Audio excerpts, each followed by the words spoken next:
Hey guys, welcome back to another episode of Decentralize This. This is your hosts Atif and Doug, where we talk about cryptocurrencies, the macro environment, decentralized systems, and sort of just the global macro environment in general. And there's certainly a lot to talk about there. Unfortunately, always is. Doug, when I was getting ready for this podcast, I didn't think we'd be talking about it this week because we talked about it last week as well. And you may not even have heard of this headline because it literally just came out like an hour ago. So, as you know, the debt ceiling negotiations are ongoing, and our esteemed leader is actually not in the US, he's in Japan right now. Attending the G7 conference, so he's not actually physically present to engage in the debt ceiling negotiations. And just about an hour ago, the Republicans walked out of the negotiations because they said that the Democrats in the White House were not serious about, giving us sensible proposals. So they say that they are going to put a pause on the debt ceiling negotiations. So that's a development. Uh, and so far, the market has not had a meltdown. There are, two camps here. There's a camp that's a predominant camp amongst Wall Street that says, you know what, there's no way we're going to default. There's no way they're going to let this happen. It's not good that we're here, but eventually sense will prevail, and everything will be fine. And then there's another camp that says, are you guys delusional? Have you been watching the last few years? Did you actually have confidence that these monkeys in suits are actually going to do what they're elected to do and, actually govern sensibly? Have you been watching anything at all? It's not a foregone conclusion at all that this is going to resolve.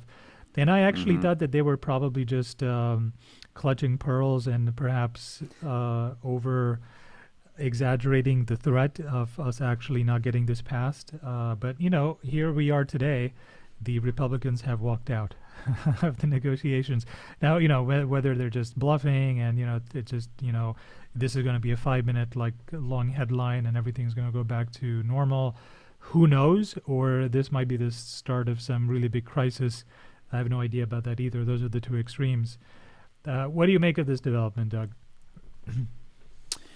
I know we talked about it before. Obviously, both sides are going to use whatever posturing model, tool, event crisis they have in front of them to get what they want.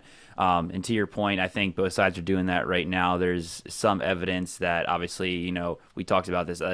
It going from 31 to 33 trillion, no one can really tell you the difference. With that said, we still should not raise the debt ceiling $2 trillion because part of the reason we can't pay back, or part of the reason we have to raise the debt ceiling is we can't pay back our bills.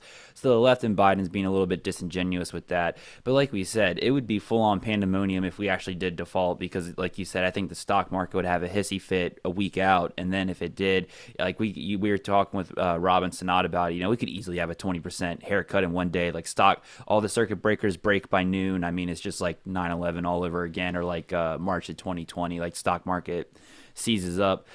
With that said, I think, I do agree with Rob on some things. The Republic, at least the left is intentionally or partially intentionally dishonest with some things and sneaky behind the back. I think just the Republicans think they're the smartest guy in the room with a bunch of boulders. So I think the problem is, unfortunately, the right is playing hardball right now, and these Republicans, I think we could be, what are we out now? Let's call that 12 days, and we're going into a weekend here. So we go back Monday. It's basically like a week on the dot or something, 9 days. But I could see come like, Monday or Tuesday, they're like, oh shit, we actually kind of were like playing musical chairs here, and we realized the music's slowing down pretty quickly here. And like I told you, like I'd probably give up half my stack if we could have actual adults in the room in DC and real representatives that cared about the people. But I know a boy can keep dreaming.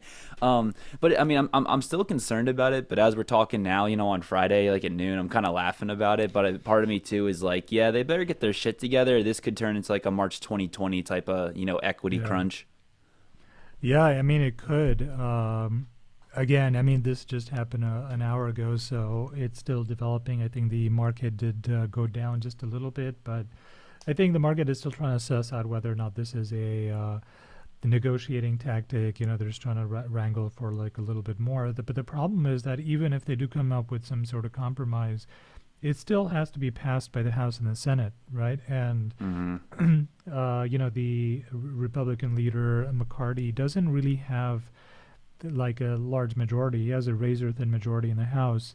And so if he goes back and he says, okay, I've got this negotiated bill, he's going to have a large cohort of those people sign on, or he's going to have to hope that, there's a large cohort of like Democrats that sign on as well. And then the same thing has to happen in the Senate as well.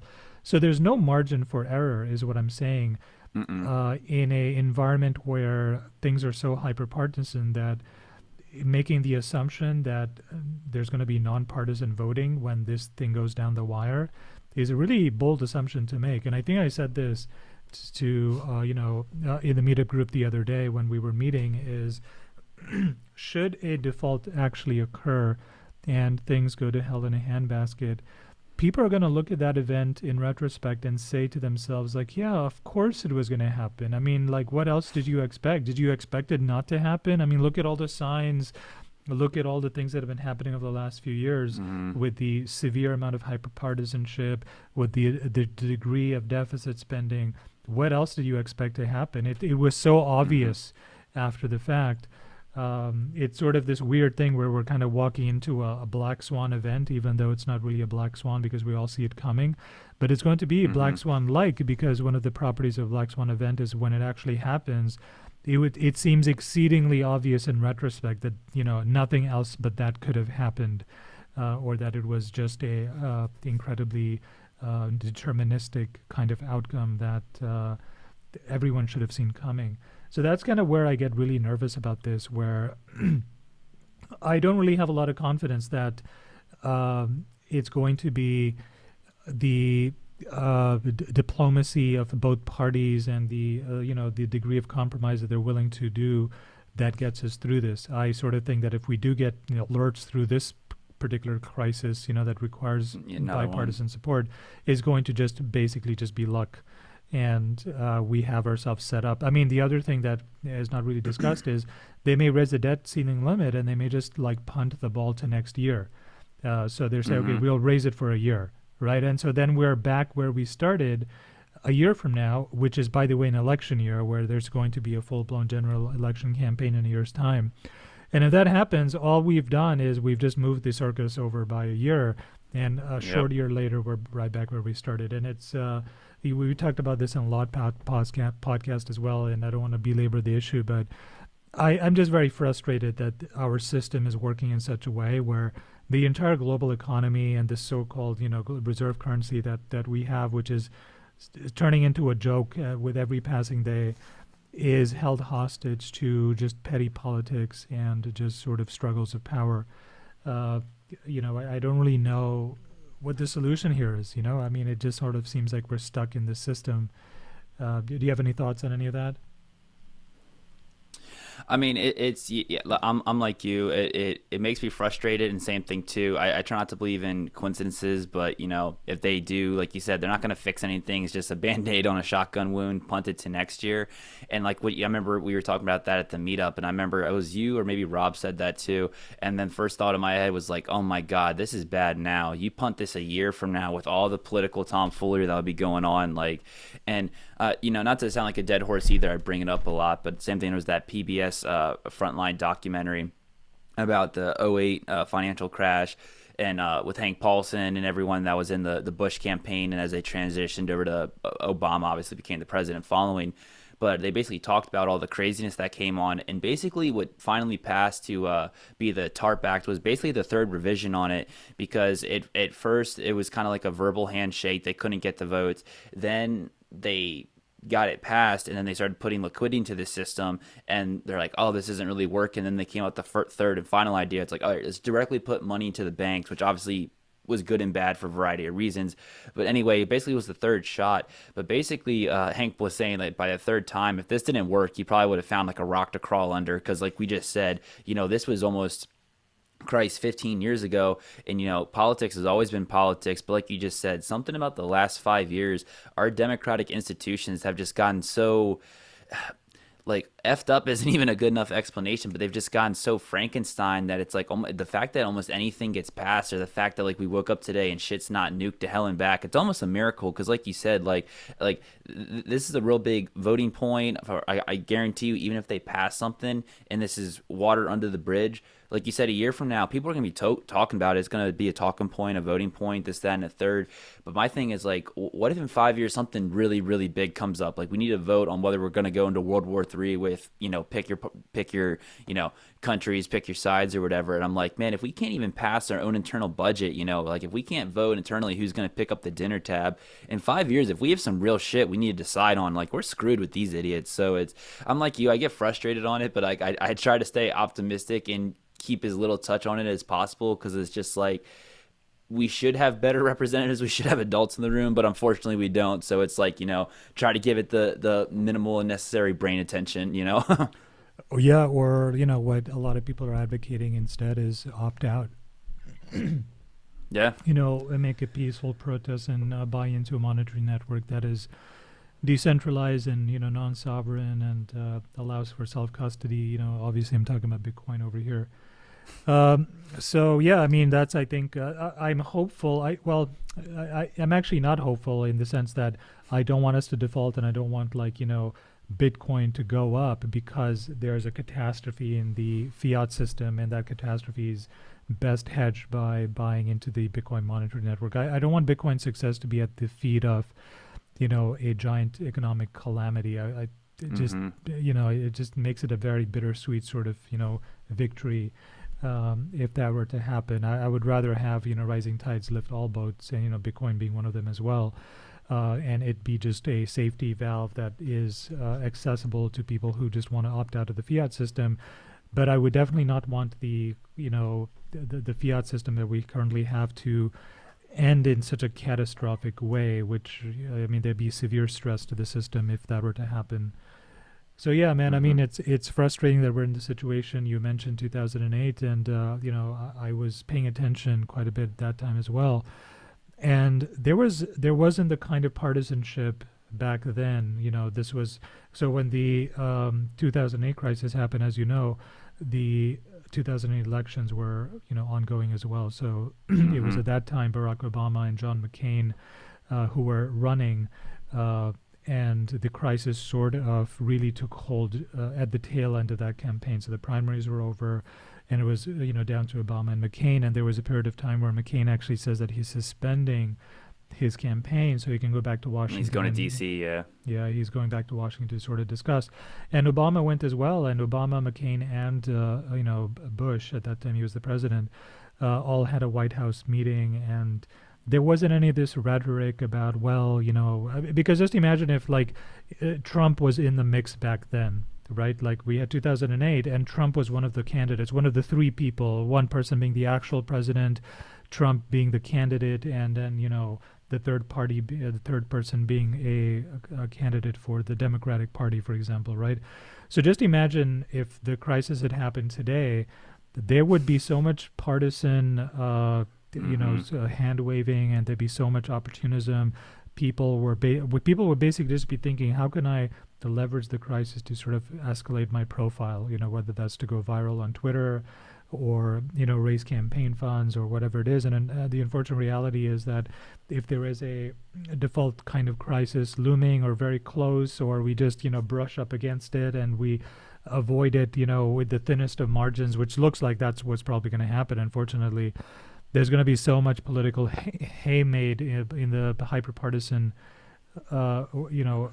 modern America that we live in, that it's just going to feel like a hollow victory anyway. Like, oh, okay, we averted this crisis, but God, I'm just even more sick and tired of these people than I was before the crisis even sort of emerged, right? It's like no one's going to be throwing a parade for these clowns if they do resolve the crisis, right? It's like, oh, thank you for doing the minimum possible job that you were, elected to do. All of which is, by the way, let's remind ourselves, none of these discussions actually fix the deficit spending epidemic that's been going on for the last, 5 or 6 years, right? Where the deficit has actually increased by 40%. The total debt the U.S. is holding has increased by 40% in 5 years. I mean, just absolutely insane, and it has no signs of slowing down. Nobody really in Washington on either side is saying, hey, we need to find religion, both of us, on deficit spending. Do you follow Preston Pish any on Twitter? Not I very know he's kind of more in closely, the no. Mm. I know he's in the maxi camp, so I didn't know if he was your speed. Same thing. He posted these. Oh God, this was wild. This is probably around the New Year, so it wouldn't surprise me if this was updated. But I know he has a website for people listening at home. You can go on there and check all this out.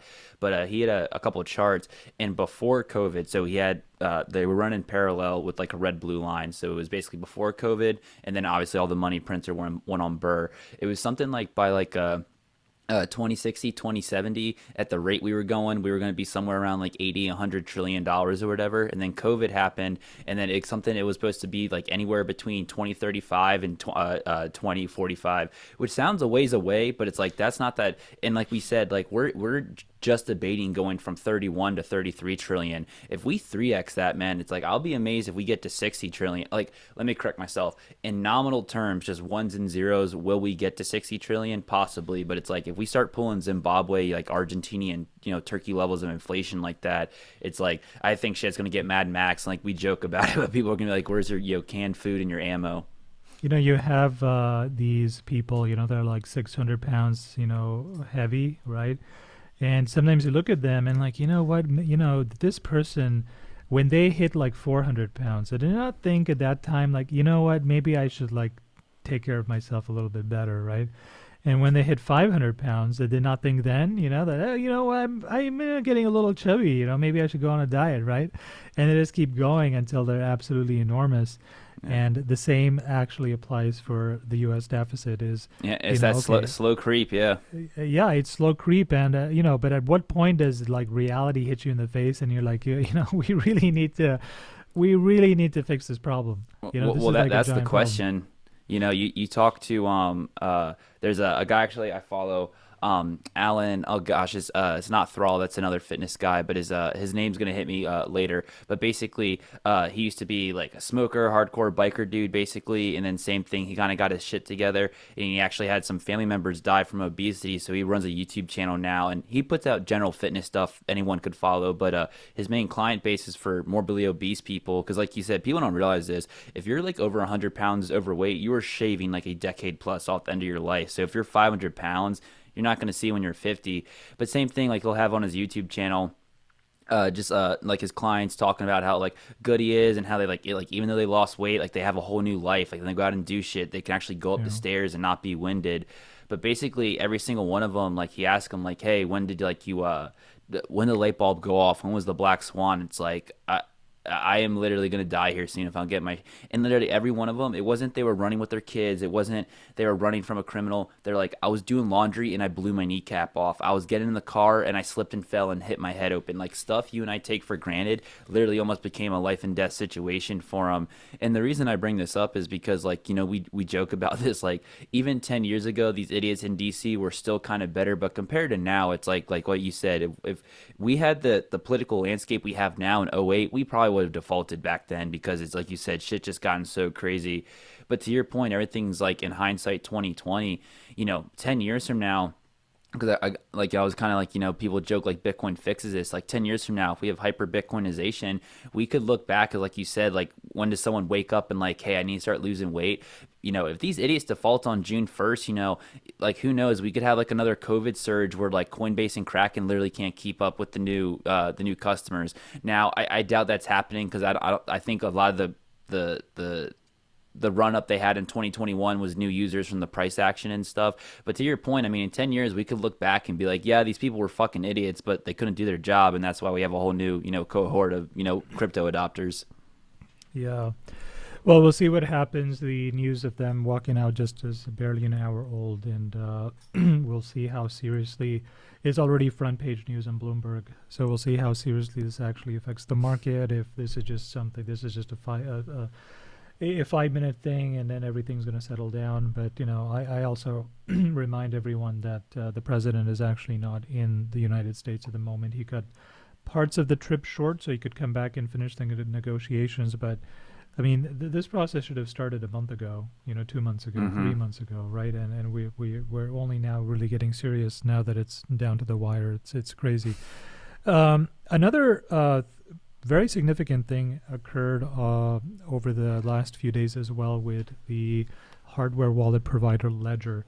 So Mm-hmm. I'll set up like what's going on here. So as you know, Ledger is a hardware wallet that's used by over 6 million people. They've sold 6 million units, and many people, including myself, thought that the private keys that the Ledger had were never able. It was designed in such a way where the private keys could never exit the ledger itself. So anytime you needed to sign a transaction, the signing occurred within the secure element within the ledger, and then that signature was then used to approve transactions. And that's how the whole system worked.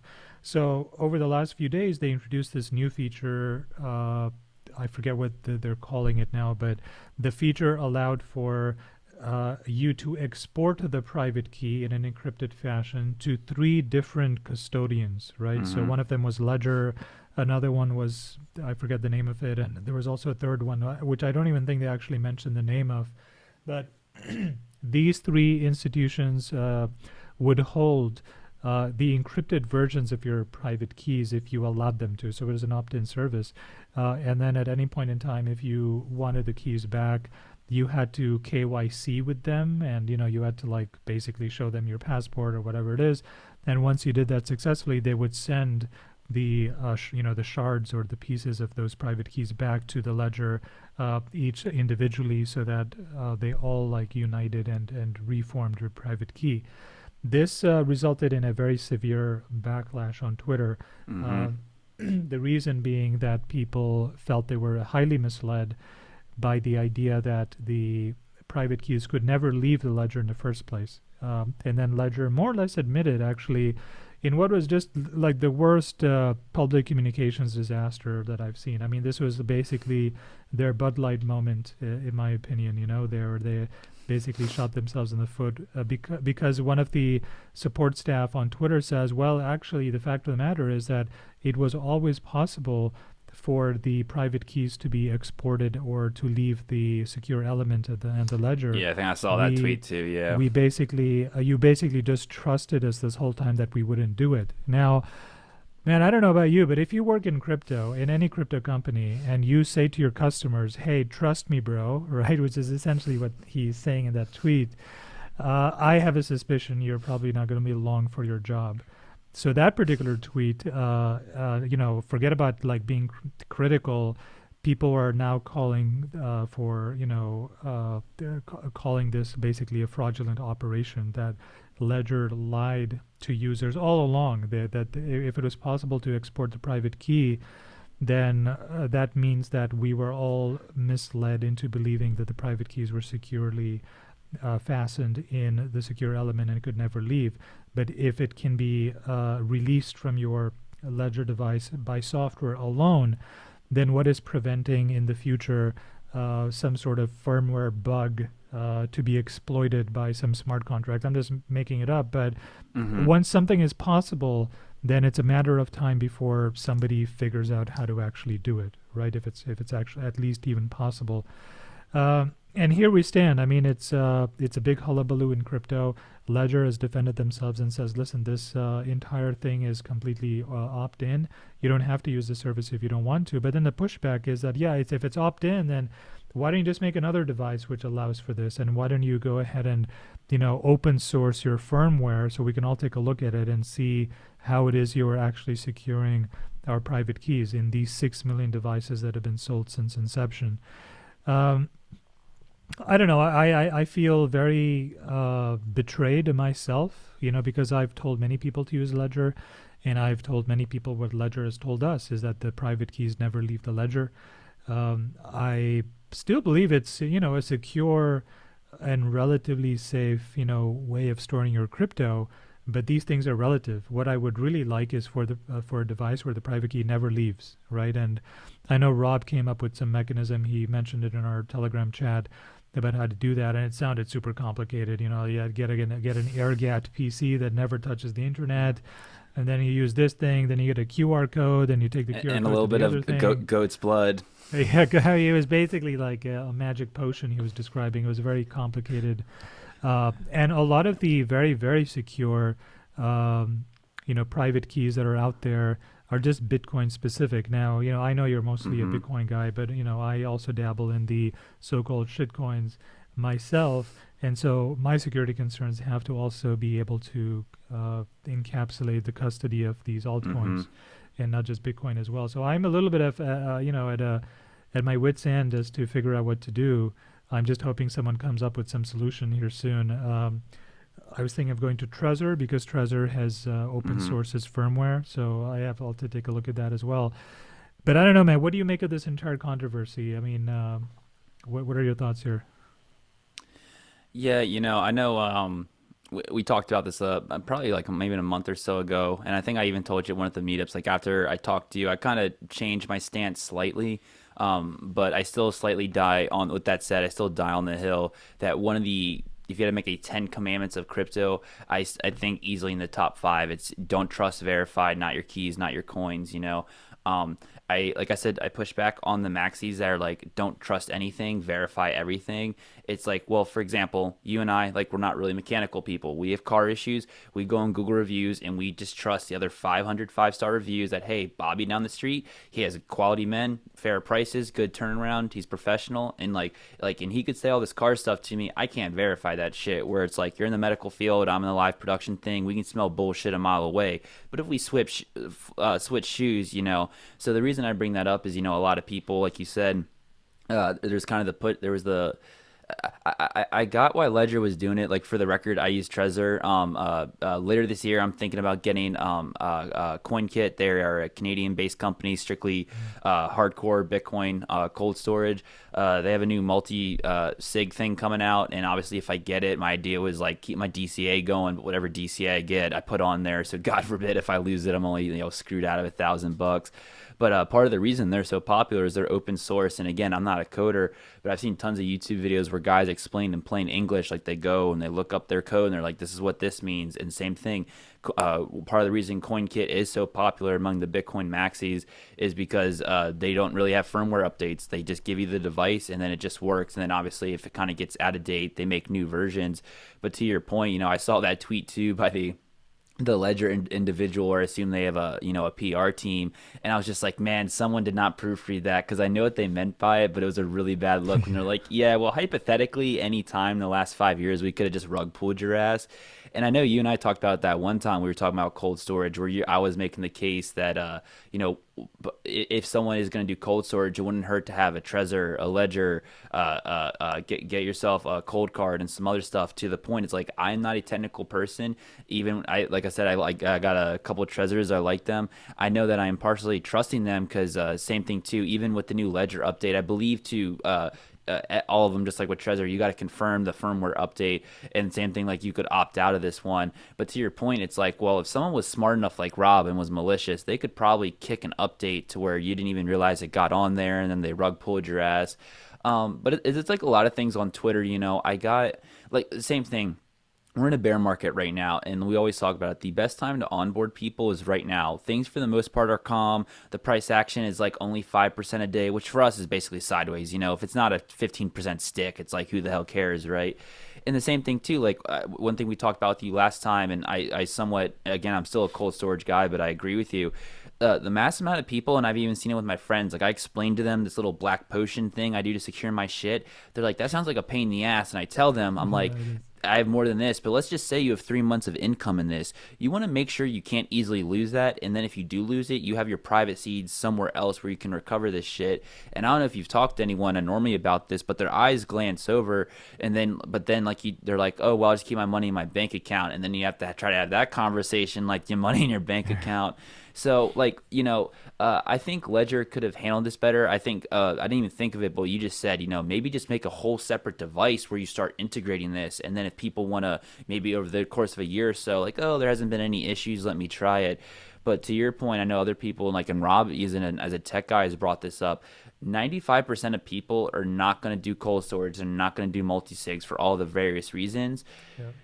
And I do agree with them and like you on that stance too, but it's also it's like, the fact that this is a headline, I think does show that like we there's still a weird gray area. The crypto community itself has not we have this weird purgatory land where it's like we always joke, decentralization is not a left right, it's a spectrum, right? And I think that's the same thing. We still haven't really drawn those battle lines, for lack of a better word, with just the storage realm. It's like you either trust the exchange or you have multi-sig, and there's not much in between. So, Mm. and to our point, maybe 5 years looking out from now, we'll be like, oh, this ledger thing was kind of when other companies were like, hey, we need degrees of like, cold storageness. I know there's kind of like Yeah, you hit a yeah. hard line where it's like cold storage or a hot wallet, but yeah, it was like a lot of things on Twitter. I was like you when I saw that tweet from the Ledger team. I was like, this wasn't handled well. But I think it was just a pylon event. I think everyone was all of a sudden they were a hardware wallet expert. They were just beating them down. It's like this is just a company trying to offer an honest product. If you don't like it, move somewhere else. If you want to get it, Mm. cool. I think a lot of people just put hot air into a balloon for no reason. So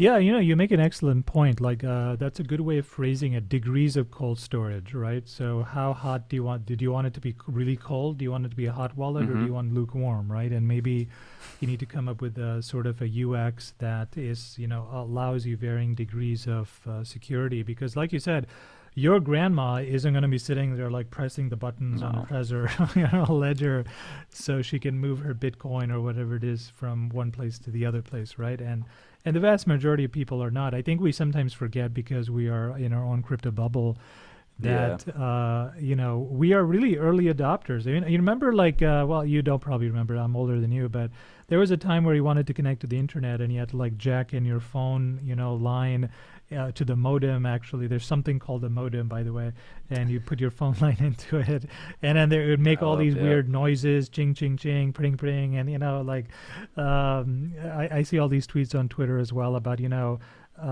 like some really old program that people in the 90s used, and they would ask like, are you this old, right? And that program was like a pain in the ass. It was a pain in the ass to use. There were all these issues with it, and yet you just worked your way around it because you just thought it was a cool thing to do. And crypto is very similar, right? If you want to make a transaction, you got to haul your ledger out of wherever it is you're keeping it, connect it to USB. Then you got to put a pin in, and then you got to press the buttons, and it will one day probably look really archaic and like a boomerish kind of thing to do. But that's the best we have today. I think hmm the I do get your point, and I think it's a good one that we probably need degrees of cold storage, and you just have to decide on your comfort level of like, well, what degree of comfort you want. It is absolutely true that cryptocurrency allows, unlike any other really, unlike any other abstracted asset class, like stocks, for example, is an abstracted asset class. It allows for self custody, but that could very much be an optionality, right? I mean, maybe you decide to custody with Fidelity or J.P. Morgan or CNY Mellon. So these banks have been around for 100 years or so, and you're like, what? If Fidelity crashes and burns and lose all their crypto, we're going to be eating each other on the streets anyway, so it doesn't matter. So I'm going to go ahead and custody with Fidelity. Maybe that's the solution. I think the where Ledger got it wrong is that they didn't realize that everyone today who's using a ledger is not using it because it's convenient or because it's like it has a phenomenal user interface with the They're buttons and they're stuff. hardcore OGs. Yeah. Yeah, I use it because I'm a super like paranoid person, and when it comes to crypto, as you should be, and I do believe in self custodying, and this is a product that offered safe self custody of my private keys. So I'm like, yes, I will use that, right? Because it that's what it says it was offering. So all the people who are using ledgers now are those hardcore people, who know what they're doing, who know like how to work these systems. They don't need a easier user interface that compromises the security for which they got on the product in the first place, right? If you want an easier user interface device, make a new one, right? And I think that the hmm biggest criticism that they rightly are facing is that they always told us in the past that the private keys could just it was impossible for it to leave the secure element because everything happened in that secure element. and I don't understand, again, like I'm no hardware wallet expert and I don't understand how these things work, but that was what everybody else believed also, right? And I was not the only person saying that. I was echoing what smarter people than me told me, like, yeah, they've figured out a way where it never leaves the wallet. And even though I acknowledge that the chances of some kind of a firmware, hack might be incredibly slim, they're not zero now, right? And I thought I was dealing with a zero risk product, and now I realize that I'm dealing with a non-zero risk product, right? And the product that I bought is not what was advertised. So that, I think, is the criticism. If they came up with a brand new wallet that had this other thing, Ledger, whatever, Recover, I think is the name of it, then that by all means, it would be great for your grandma, right? It would be great for somebody who, doesn't mind using a ledger, but doesn't quite trust themselves that they may not lose the keys. So, like, I'm happy to have this as a backup version. And I think the other criticism they had also was they were trying to monetize into a subscription service existing Ledger users, because once you buy a Ledger, the company Oh, doesn't I get didn't, I any didn't more hear money about from that. you. Okay. Yeah, so the way it works is that if you want to do this whole KYC thing where the private key is sent to three different places, you actually have to start a subscription with Ledger. So you go in, you do a KYC, someone checks all your KYC documents, and they're like, all right, we're going to charge you $9.99 a month for this for the privilege of backing up your private keys with three different entities. It's going to cost you $9.99 a month, right? Because these entities are obviously expending money in order to secure your private keys. I mean, they have to have a Mm-hmm. security mechanism in place to do that, an apparatus in place to do that. That costs them money, and so they're going to have to charge you as well, and they're probably taking some profits on top of that. So people were critical, like, well, Ledger basically created a service no one really wanted because they were trying to figure out a way to monetize their users into a subscription model, because how else are they going to make money? They're not going to be able to sell a billion ledgers, right? There's a hard cap on how many ledgers really people Mm-hmm. want. And so one way of generating revenue is to turn this into a subscription-based model. But by doing so, they basically shot themselves in the foot with what was the security model of the ledger to begin with. So it's unfortunate. I do think I'm going to move to something else. I thought it was really funny. The Trezor people like got really excited. They were like making fun. They're like put out a post. They actually put out a post like, to all the Ledger people, here's our website or whatever it is, right?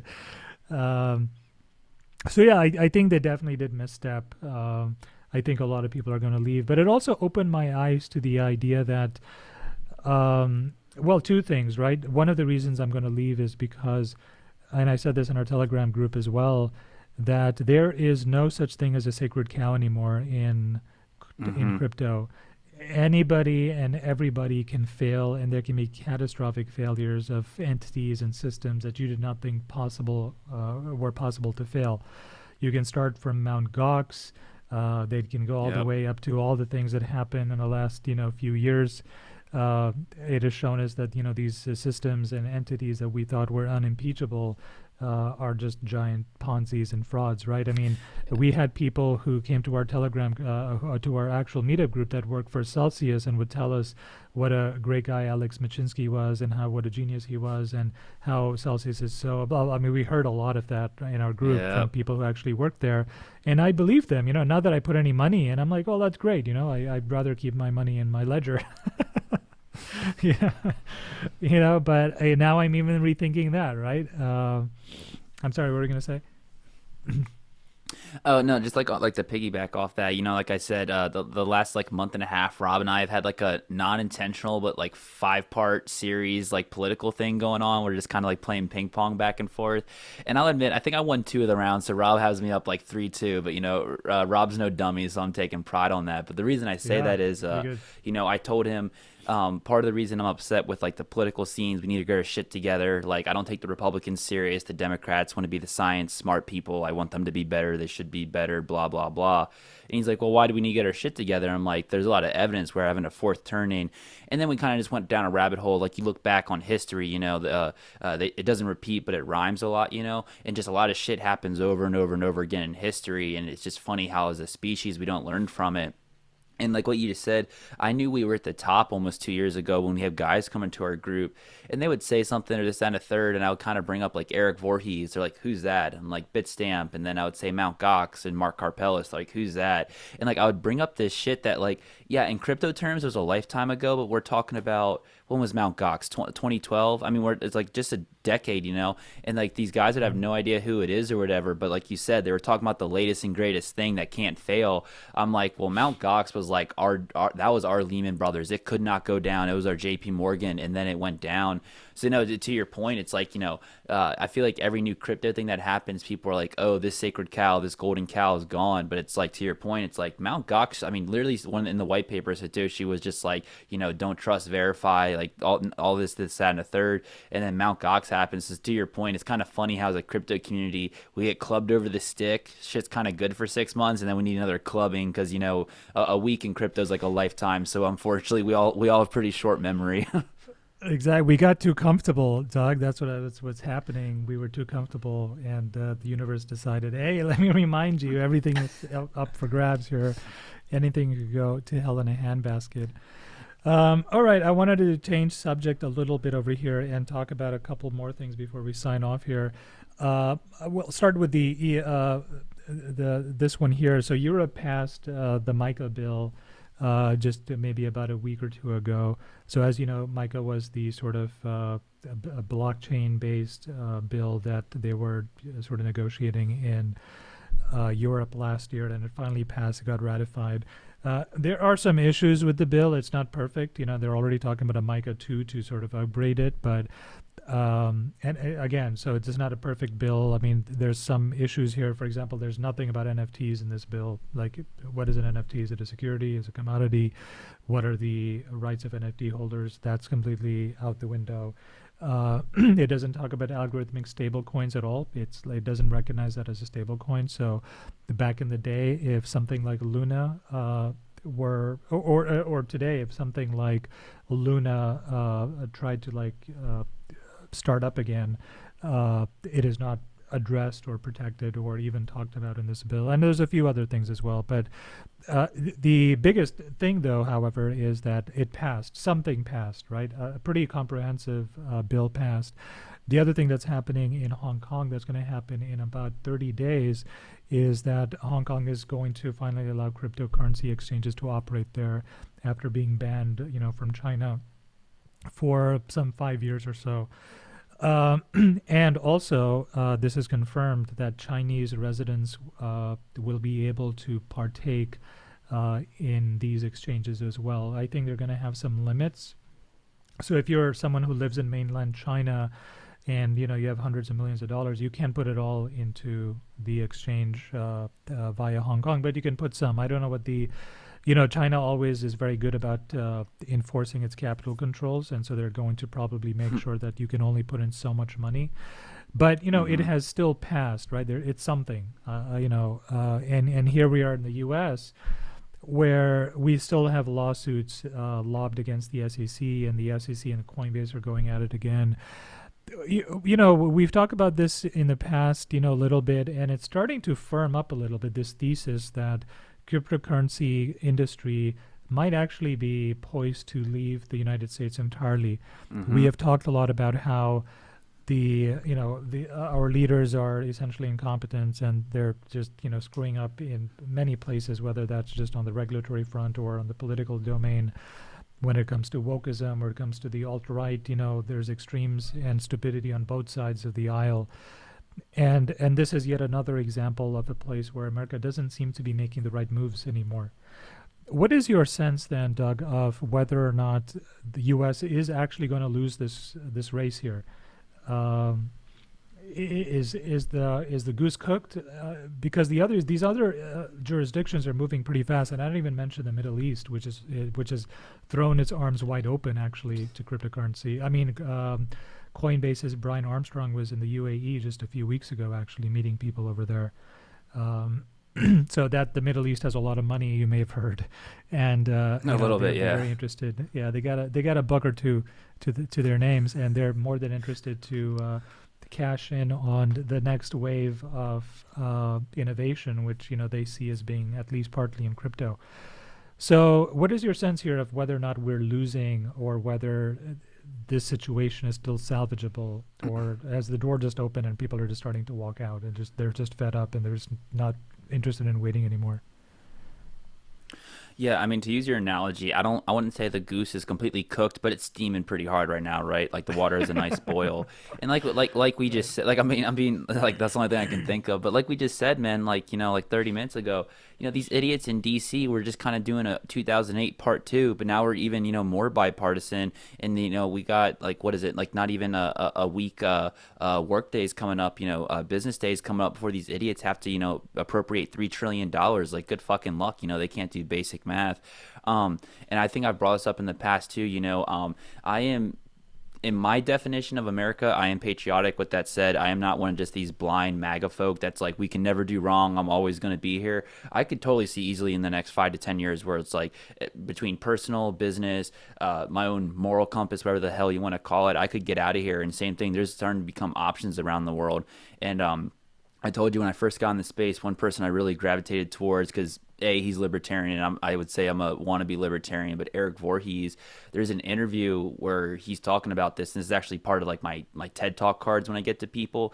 Real Bitcoin and crypto adoption is not going to happen in America and like Great Britain and Germany and stuff, because even though our banks are still kind of screwed up, our banking systems and other things work up pretty well. But like you said, compared to other places around the world, this could be a real revolutionary tool. Obviously, even with Hong Kong, it's like, and like we said, in China's little party game it plays, it's not going to fix shit overnight. But like we said, 50 years out, we could be like, oh, this is where things started to get more equal. People became their own banks, their own parties, etc.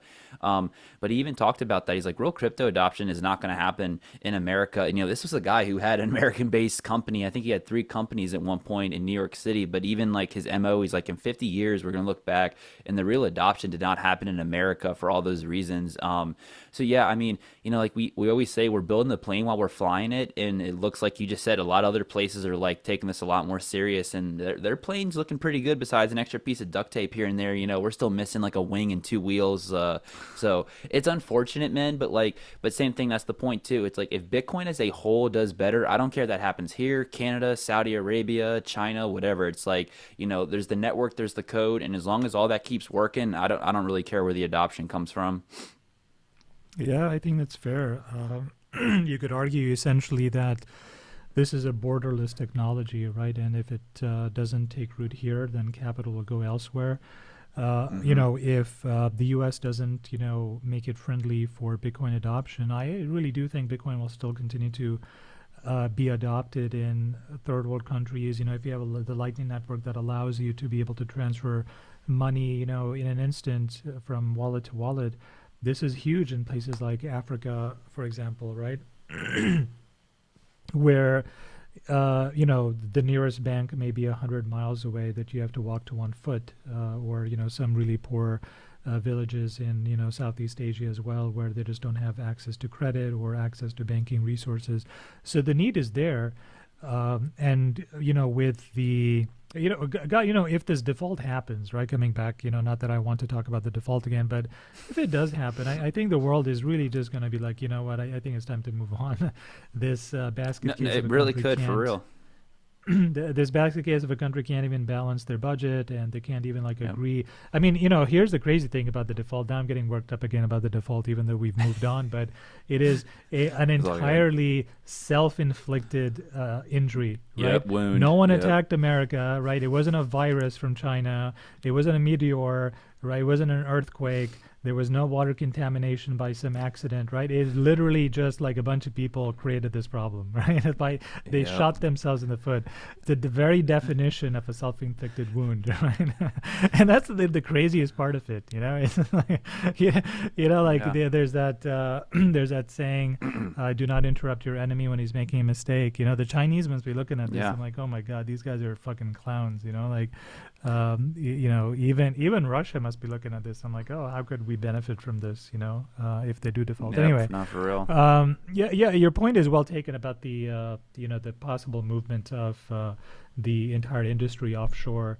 I also think, especially if China is starting to embrace it now, especially if the Middle East is getting on board, Europe with the MiCa, and also the UK is also actually very engaging. In fact, one of the I think it was a finance minister or somebody in UK. He says, the UK opens with welcome arms crypto companies that are moving out of the US.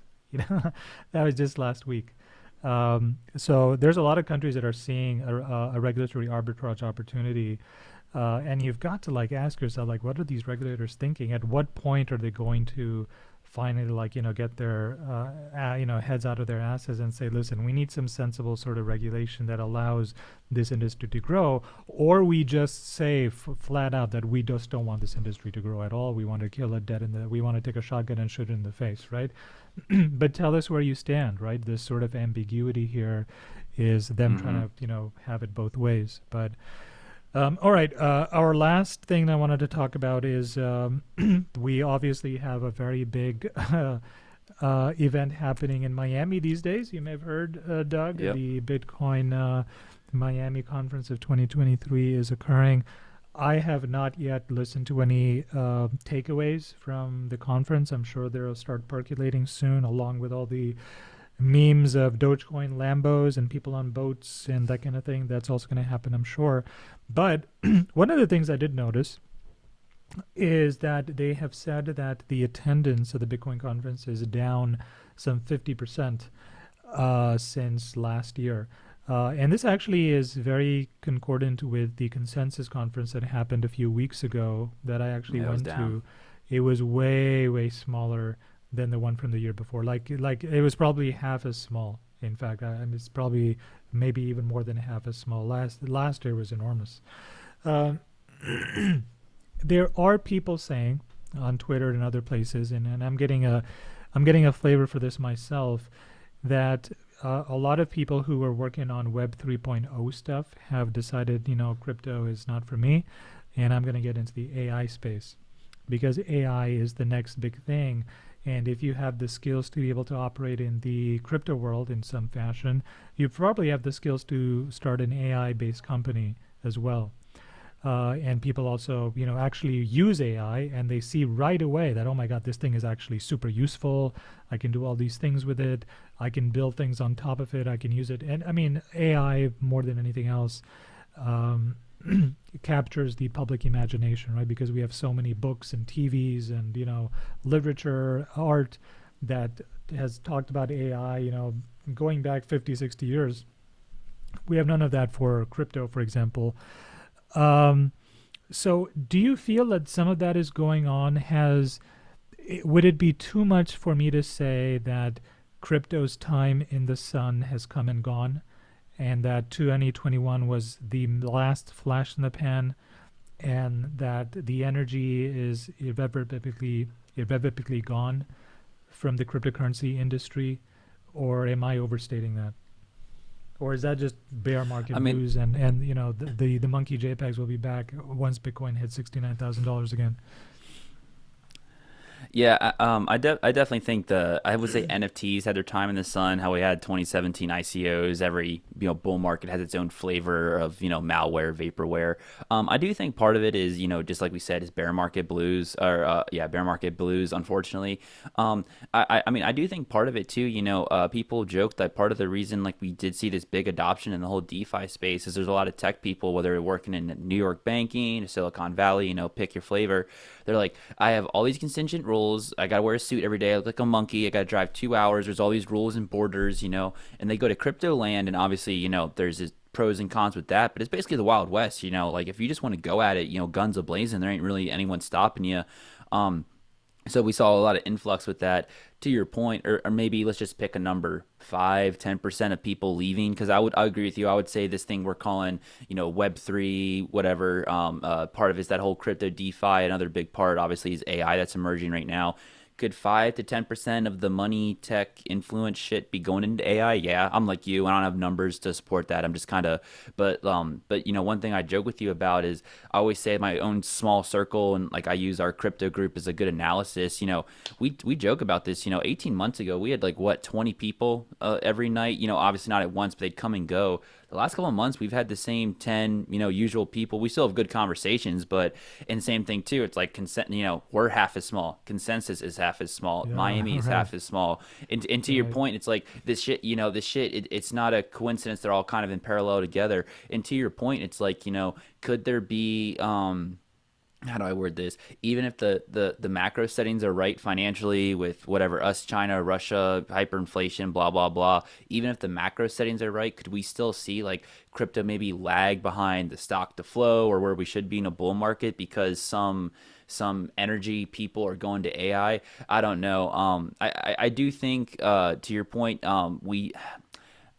I think until like we solidly break like six figures and like start to maintain that as an average, I do think this $60,000 is kind of our last Cinderella moment. I think even if we hit 75K or 80K, I think everyone's going to be like whatever, far in the wind. I think until we do hit that 100K, I think it's going to be hard for us to get back in the spotlight, like you said, because all this AI stuff is the new rage right now.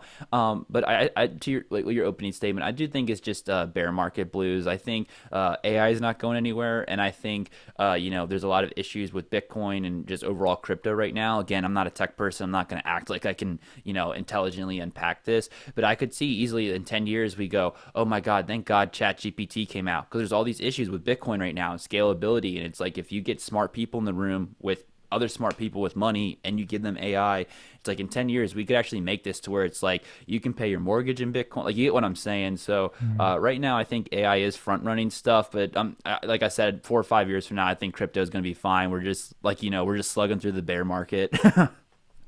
Yeah, I think that probably does make sense. The other thing that also like I'm reminded of is that every time Bitcoin does make some kind of a major move, it's front page news on Bloomberg, right? So traditional, it's one of those things, when the when the dumb money lose interest, that's actually the best time to buy, right? And it really does feel to me Hmm. like a lot of like people have lost interest, and it's one of those times where people are saying, well, crypto's done. We're finished.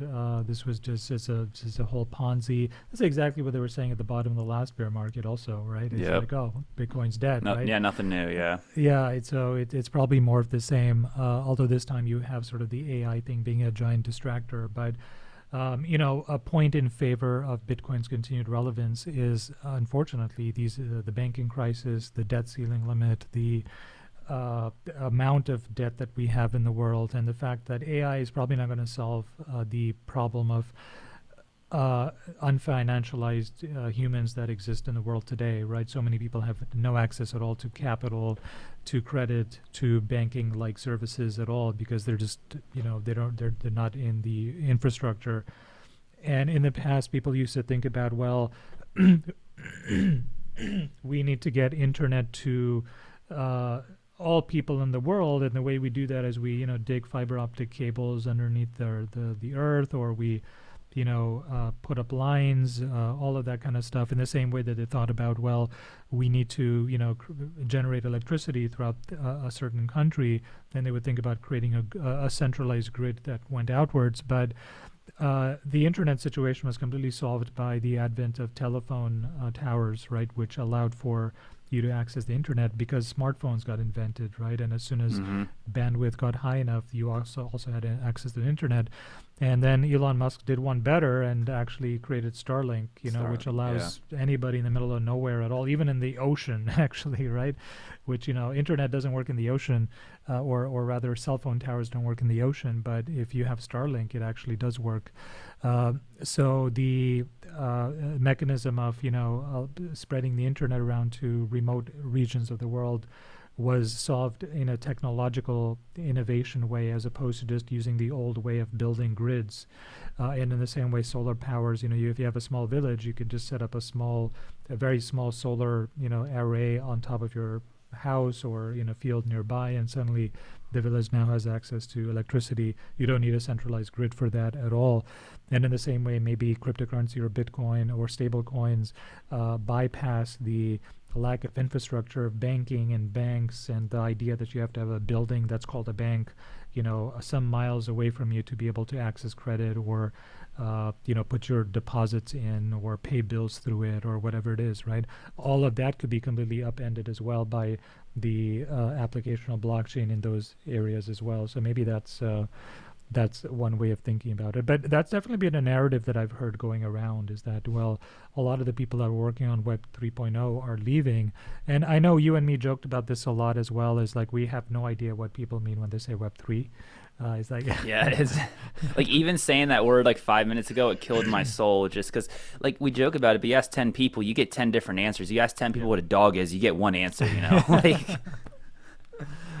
yeah, so part of me when I was reading that, I'm like, well, maybe that's a good thing, that they left the crypto space. I still don't know what it is. It's been a year and a half since they came up with the idea, and I think it's probably going to be a word that ends up dying, and no one's going to like know what the hell it meant or what it ever meant.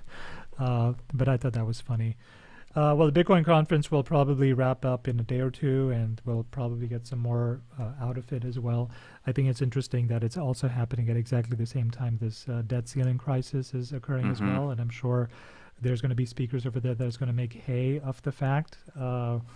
It really is a perfect opportunity for more and more people to be educated about the utility of having an alternative monetary network like Bitcoin, that the government cannot control, they cannot play partisan politics with, and which can be a peaceful opt-out to the current fiat system, which essentially is sort of just enforced with violence. At the end of the day, let's face it, that's why we're all using the dollar system, is, if we don't, then Uncle Sam's got a whole bunch of guns to make sure that you fall in line. And, as people have said, Bitcoin can be a peaceful opt-out and a peaceful protest out. So, all right, man, we got to the list of our talking points, man. Is there anything else we wanted to do before we wrap up? No, I think we hit a good couple solid nails on the head today, and yeah, good thread. Same thing. I think before I checked this, like we're at 26.8 on the Bitcoin price. Like we said, a lot of moving stuff right now, so it'd be interesting to see in the next month how that.